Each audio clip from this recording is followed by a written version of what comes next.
the major thing Vinway is pushing is skills, you know, finding what your skill is. And I'd actually love to do more on helping diasporans to actually narrow down what that skill is. I think people know that they have a job, right? But they're not sure they really understand what their skill is, what their offering is, and then how they can then plug that into what's happening on the continent. So yeah, watch this space. We'll see what we can do about that.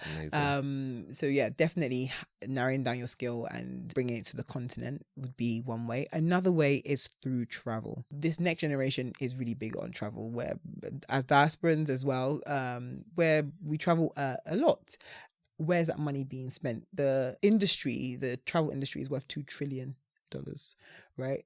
Currently, 1% of that goes to Africa because of this narrative of safety, right? This fear of safety. But we need to change that narrative as Africans ourselves. If we're posting pictures now, we're in this place, we're in Kenya, we're in Rwanda, we're in, you know, then other people want to go there. I remember I was in Ghana a couple of years ago, and my English friend messaged me on Insta like, hey, next time can you take me? Like that, he now saw that like Ghana was so exciting, so fun that it's now an option. You know?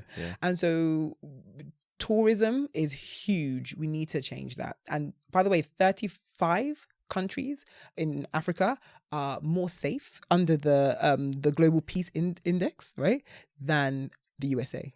I don't think twice about going to the USA, right? But people think twice about going to Rwanda, and they have guns in the USA. And we're just like, oh yeah, I'm going to New York. Oh yeah, I'm going to California. But there are 35 countries in Africa that are officially more safe than the USA. So we need to change the narrative, and as Africans we start that. So I guess talking about your experience, what would you want people to know? You know, you've traveled around, you know, Africa, and you're working with Africans. What would you want people to know to encourage them to actually take the leap and take the chance? And actually, on that note, I've met a lot of people that have traveled a lot within Africa, more than me, and they're not African. And I was shocked. Some people telling me they've gone to Ghana 4 times. I'm like, what? This is shameful. I've been first time this year.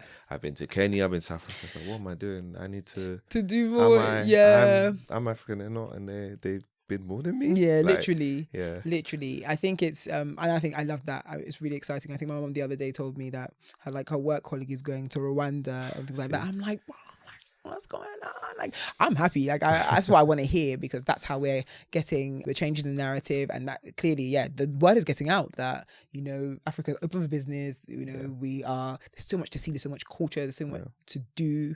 You know, and I love that. But as Africans ourselves, are we, you know, going to the continent? Does it feel like a holiday to us because it just seems too close to home? I don't know. Maybe that's a question that we have to ask ourselves. But if we're interested in making a difference, it has to be like something we consider. How we spend our holiday money has to be something that we think through, genuinely go through the list and be like, I haven't been to this place, that's my next holiday. I haven't been to this place, that's my next holiday. Be intentional. Amazing. And you know, Africa's got the youngest population, they say, in the world, right? Well, the continent, right, is known to have the world's youngest population. I guess, in your opinion, what do you think the potential is for that? So the average age across the continent is 19. Wow. 19 compared to Europe, which is like, I think 49 or something like that. That's the average age difference, right? So we have like this energy and this zeal, this that is running through the continent, and it's a force for good if used for good, you know. And if we don't pay attention to it, like I said, it will now become a problem instead.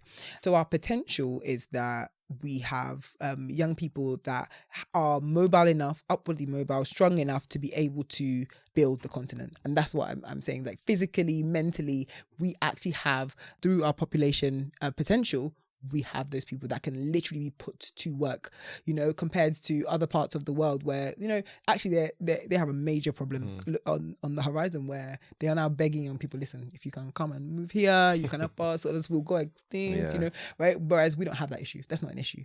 And so what we need to do is upskill. And that's what I'm saying. If we can give these young people the skills that they need to be architects of their future, right? Architects of their society, then we are onto something huge. Like, I'm so excited for what's possible, but it's all hands on deck. There's just so much to do with that number of people to help, you know. It means more people need to plug in.